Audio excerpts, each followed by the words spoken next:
Hi all, it's me, Johnny B, and welcome to the fourth in my series of update videos for the NML Origins update. If you've missed the previous videos, the links will be down below, and if you're new to the channel, remember to like and subscribe. Today is launch day, so we're going to be taking a look at Guild Wars, badge crafting, and the latest quality of life improvements to the game. First up, we've got a new feature that I really like, colour coding of health bars. I have lost count of the amount of times I have got to the end of a skip mission expecting to get 3 stars, only to find that one of my team had been bruised and I didn't notice the alert. The new system couldn't be more simple.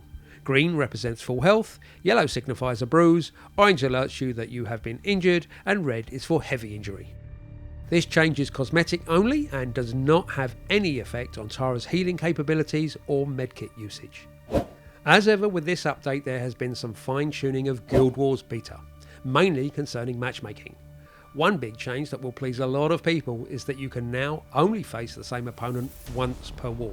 This change will mean that you can't keep losing to the same guild several days in a row, especially at the start of a war when everyone is on 0 VP and you could literally be up against anyone. The other changes are that matchmaking will prioritise finding you a match against an opponent who has a similar VP rating and has the same number of participants. If a guild with the same number of participants isn't found in your tier, the search will be expanded to look for an opponent either one tier above or below.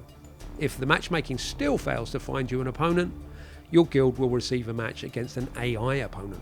That last one took me completely by surprise, as I had no idea there was AI opponents in the game.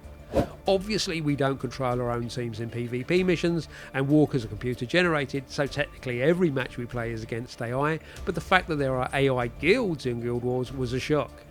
The main difference between a human guild and an AI guild is that they don't play tactically.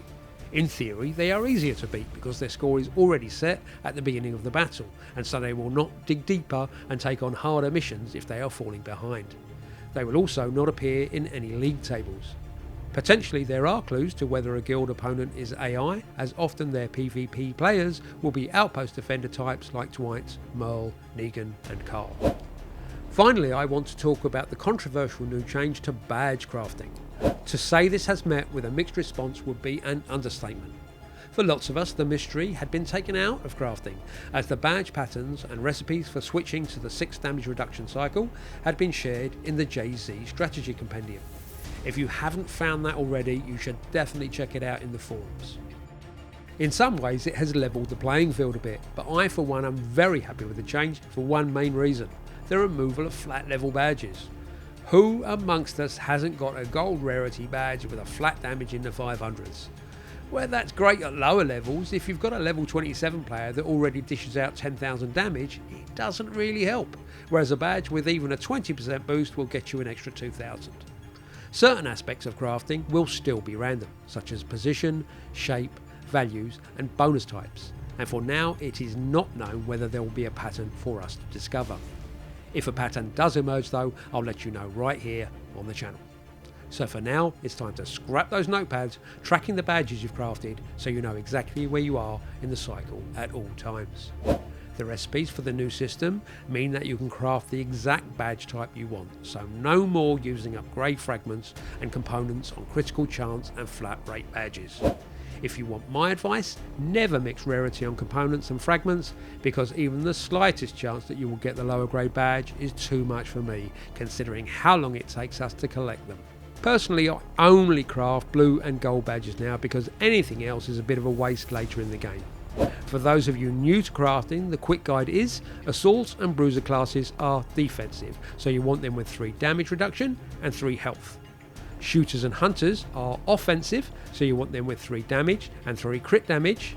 Warriors and Scouts vary a little because sometimes you want them to be offensive, these are described as glass cannons, and some Warriors and Scouts are better suited to defensive badging, for example Father, not the Father, Gabriel. A glass cannon will have 3 damage and 3 crit damage, and a tanky survivor might have 3 damage and 3 damage reduction. These are just general guides and there are lots of exceptions. For example, I like to play the Governor and Rosie as offensive assaults with the gold LMG, and outpost defender types like Dwight, Merle, Negan and Carl will suit a more even mix of badges.